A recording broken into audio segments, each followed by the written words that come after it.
guys, it's Nick and Gia. We are currently planning our trip to Vietnam. We're going there next.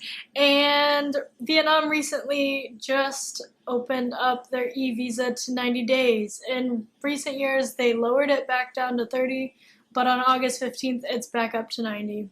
Yeah, and so with that new visa, they've totally revamped their online application. So you'll be using a totally different website than you would have if you've applied for a 30-day visa in the last couple years. And unfortunately, this website currently, as of August 22nd, has a crazy amount of bugs, and it's really, really difficult to actually submit your application. The good news is, once you get your application in, it's relatively straightforward. I got mine 3 days after applying, and she got hers after 4 days. We were very stressed. Yeah, it was a very stressful time because after I filled out everything, I didn't get a confirmation email for mine, but then she did for hers, and it was just very, very stressful. So this video, we're going to be trying to walk you guys through that process so you guys don't make the same mistakes that we did. When you guys are opening up the application, make sure it is the Vietnamese version. The English version just doesn't work. Right, so the Vietnamese version, everything functions as it's intended to. But when you use the English version, sometimes it works, but sometimes it doesn't. So for example, when you go to check on your application status later, if you do it on the computer with the English version, you don't get any information. But then when you do that exact same thing, but then just change the language at the top screen to Vietnamese, all of a sudden you get a lot more information about the status of your visa.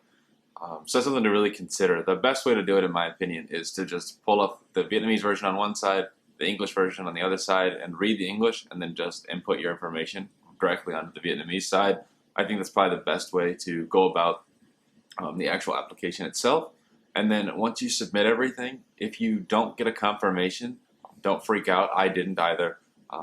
Your visa, as long as when you type it into the update thing that they'll send you, and you have your number, and it's going to start with like GO1 and then a bunch of random numbers. As long as you have that and you fill in the CAPTCHA, you'll be able to check the status of your application. And if it updates with your name and some information about you, you're good to go. Just hold off for 3 or 4 days and you'll get your results. So when you get your results, in, I guess, normal cases, if you're from the Western area, good things are typically green. However, with the confirmation, once it approves your application, it will actually be in red. So green is bad in this case, and red is good.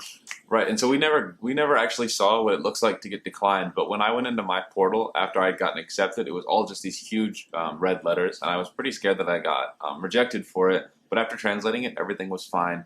And then I looked in my email, and I had that eVisa right there waiting for me. And then one last thing you guys are going to want to do before you actually go to the airport to fly to Vietnam is you're going to want to print out that eVisa. You'd think that because it's an eVisa and they email it to you, you just kind of show it to the guard like it's a boarding pass. But everything we've read online says that they will not let you on the plane if you don't have a printed out copy. And I'm sure there's ways to print at the airport, but just save yourself that extra stress by just having that printed copy on hand before you head to the airport. Good luck. We'll see you in Vietnam.